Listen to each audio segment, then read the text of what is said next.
Ever pondered about the roots of modern boxing? Where did it all begin? Our journey takes us back some 5,000 years, to the ancient civilization of Sumer, where the earliest depictions of boxing were found. But it was the Greeks who first introduced boxing, or pugilism, as a formal sport in the Olympic Games of 688 BC. This wasn't the graceful dance of jabs and hooks we're familiar with today. Oh no, it was a brutal bare-knuckle brawl until one man was left standing. Roman gladiators then took the sport to a new level of savagery, wrapping their fists in leather straps embedded with metal studs, turning each bout into a bloody spectacle. But with the fall of the Roman Empire, boxing too disappeared into the shadowy corridors of history, only to re-emerge during the Renaissance. The 16th century saw the sport enjoy a resurgence in England, where it was wildly popular among the working class. However, these were not the regulated matches we see today. They were chaotic, bloody street fights where the only rule was to survive. It wasn't until the 18th century that boxing began to evolve into a more organized form of entertainment. The London prize ring rules were established, giving birth to a new era of boxing. But even then, the sport was a far cry from today's boxing, as the use of gloves was not yet common practice. So, from the dusty plains of ancient Sumer, through the blood-soaked arenas of Rome, to the grimy backstreets of Victorian England, boxing has evolved, adapted, and survived.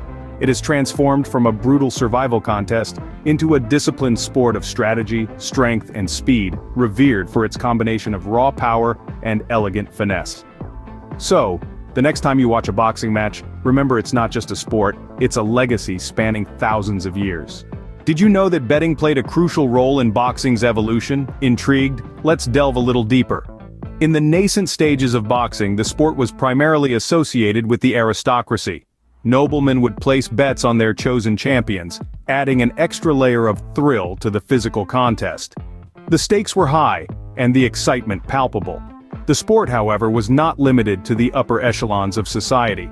As boxing gained popularity, it seeped into the working class, and betting became a common pastime at these events. Betting was not just a way to make a quick buck or to add some spice to the fight. It had a profound influence on the sport itself. In the early days, boxing was a brutal, no-holds-barred affair with no weight classes or specific rules. This meant that a lighter, quicker boxer could be pitted against a heavier, stronger opponent, making the outcome predictable and the betting less appealing. There was a need for change, and betting was the catalyst. To make the fights and the betting more equitable, boxing started to introduce weight classes. This ensured that boxers of similar weight and strength would face off against each other, making the fights more balanced and the outcomes less predictable. The thrill of the gamble was back, and the stakes were higher than ever. But the influence of betting didn't stop there. It also led to the creation of specific rules and regulations in boxing. The need for a standardized set of rules was driven by the desire to make betting fairer and more transparent. These rules, known as the London prize ring rules, were introduced in the mid-19th century and laid the foundation for modern boxing. Betting, it seems, not only added thrill to the sport but also shaped its very structure. Ever heard of the Tipton slasher? No? Well, buckle up because you're in for a wild ride. Our journey takes us back to the gritty streets of Victorian London, a time when boxing was more than just a sport.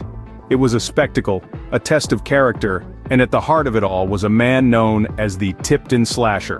Born William Perry in the industrial town of Tipton, England, he soon earned his infamous nickname due to his unique fighting style. But he was more than just a brawler. He was a symbol of the indomitable spirit of the times. Perry's rise to fame was nothing short of meteoric. He brawled his way through the ranks, using his signature slashing punches to fell opponents left and right. His battles were epic, his victories legendary, and his influence on the sport immeasurable. Perry was not just a fighter, he was a showman, drawing crowds by the thousands who were eager to witness his raw power and relentless determination. This was a time when boxing was not yet bound by the constraints of rules and regulations. It was a brutal, unforgiving sport, a stark contrast to the polished professional bouts we see today.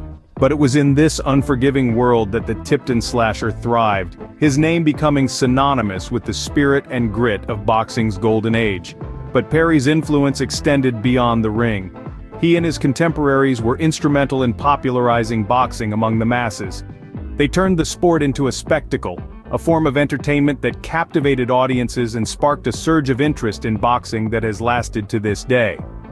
The Tipton Slasher, a name that echoes through the annals of boxing history, reminding us of a time when the sport was as much about spirit and courage as it was about strength and skill.